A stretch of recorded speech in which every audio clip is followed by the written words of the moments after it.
Pelatih kepala timnas Indonesia yaitu Sintayong dibuat pusing dengan situasi yang ada di skuad timnas senior menjelang pertandingan di babak 3 kualifikasi Piala Dunia 2026 zona Asia. Skuad Garuda yang berhasil sukses melangkah ke putaran 3 sebagai tim runner-up grup F di putaran kedua di kualifikasi Piala Dunia zona Asia tersebut mampu menyingkirkan Vietnam dan Filipina. Sementara itu, skuad Garuda mengiringi langkah Irak yang meraih poin sempurna dan menjadi juara grup F dengan berhasil mengumpulkan 18 poin.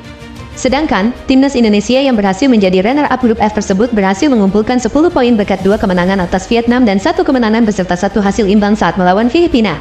Nasib tidak beruntung skuad Garuda di grup F tersebut ketika sedang berhadapan dengan timnas Irak. Pertemuan timnas Indonesia bersama Irak selalu berakhir kalah. Pertandingan terakhir timnas Indonesia saat melawan Irak adalah pertemuan mereka pada Juni lalu di Stadion Utama Gelora Bung Karno. Tim asuhan Sintayong harus tumbang di kandang dengan skor 2-0.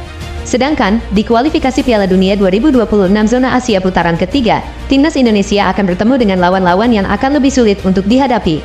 Tim nasional Indonesia akan bertemu dengan 3 tim Asia yang berlangganan di Piala Dunia. 3 tim tersebut adalah Jepang, Arab Saudi, dan Australia. Sedangkan untuk 2 tim yang tersisa adalah Bahrain dan Cina. Dari pertandingan Bahrain dan Cina itulah timnas Indonesia berkesempatan untuk meraih poin penuh untuk bisa mencuri peringkat ketiga atau keempat klasemen.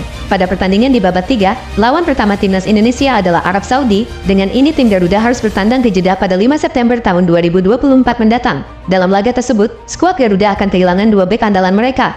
2 bek tersebut adalah Jordi Amat dan Justin Hubner. Untuk Jordi Amat, dirinya absen lantaran terkena kartu merah pada laga melawan Irak. Oleh karena itu Jordi mendapatkan hukuman skorsing 2 pertandingan. Kapten kedua timnas Indonesia tersebut telah menjalani hukumannya untuk 1 laga pada pertandingan kontra Filipina tanggal 11 Juni lalu. Namun, Jordi harus absen untuk pertandingan kedua, yang mana timnas Indonesia akan menghadapi Arab Saudi. Dengan begitu, Jordi Amat akan baru bisa kembali bermain saat skuad Garuda menjamu Australia di GBK pada tanggal 10 September mendatang. Tak hanya Jordi Amat yang akan absen saat melawan Arab Saudi, bek muda jebolan Akademi Wolverhampton juga dipastikan akan absen. Timnas Indonesia dipastikan tidak diperkuat oleh Justin Hubner karena skorsing. Saat melawan Arab Saudi, Hubner sedang menjalani hukuman akumulasi kartu kuning. Dengan ketiadaan 2 bek tengah ini, pelatih timnas Indonesia Sintayong hanya memiliki Rizky Ridho dan Jay Izzes yang kemungkinan akan menjadi starter untuk laga kontra Arab Saudi. Sintayong sebenarnya masih memiliki opsi center back lain ketika absennya Jordi dan Hubner.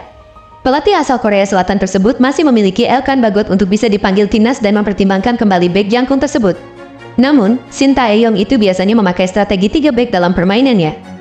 Meskipun masih ada nama pemain lainnya seperti Muhammad Ferrari dan Komang Teguh yang berpotensi dilirik Sintayong, kemungkinan juga Sintayong akan memilih opsi lain untuk menambal lini pertahanan timnas Indonesia. Opsi lain yang dimiliki oleh Sintayong untuk bisa bermain di center back adalah Nathaniel Aon. Pemain muda yang serba bisa ini juga bisa diandalkan sebagai back tengah. Pada 2 pertandingan di FIFA Matchday, dia dipasang oleh Coach Shin sebagai gelandang bertahan. Sebenarnya meskipun bukan posisi asli Nathan, namun dirinya sukses menjalani perannya sangat baik. Hal itu terbukti pada gelaran Piala Asia U23 lalu. Pada saat itu, Nathan di timnas U23 diduetkan oleh Ivar Yenal. Sedangkan di timnas senior, Nathan juga kembali bermain di gelandang bertahan. Dirinya di timnas senior diduetkan dengan Tom Haye yang berperan sebagai gelandang pengatur serangan. Namun dengan hal itulah ketiadaan Hubner dan Amat, maka Nathan juga bisa menjadi opsi bek tengah untuk menemani Ridho dan Jay Izzes. Sementara itu untuk opsi kekosongan posisi dari Nathan bisa digantikan oleh Ivar Yenal yang bisa juga diduetkan dengan Tom Haye meskipun mereka memiliki gaya bermain yang sama. Untuk beberapa opsi pemain yang berposisi sebagai gelandang bertahan lainnya antara lain adalah Mark Klok dan Ricky Kambuaya. Pusingnya Sintayong untuk mengatasi masalah skuadnya kontra Arab Saudi menarik ditunggu. Taktik apa yang nantinya akan digunakan oleh Sintayong untuk menghadapi Arab Saudi? Apakah ada kejutan pemain naturalisasi baru di skuad Garuda? Gimana menurut kalian? Tulis di komentar.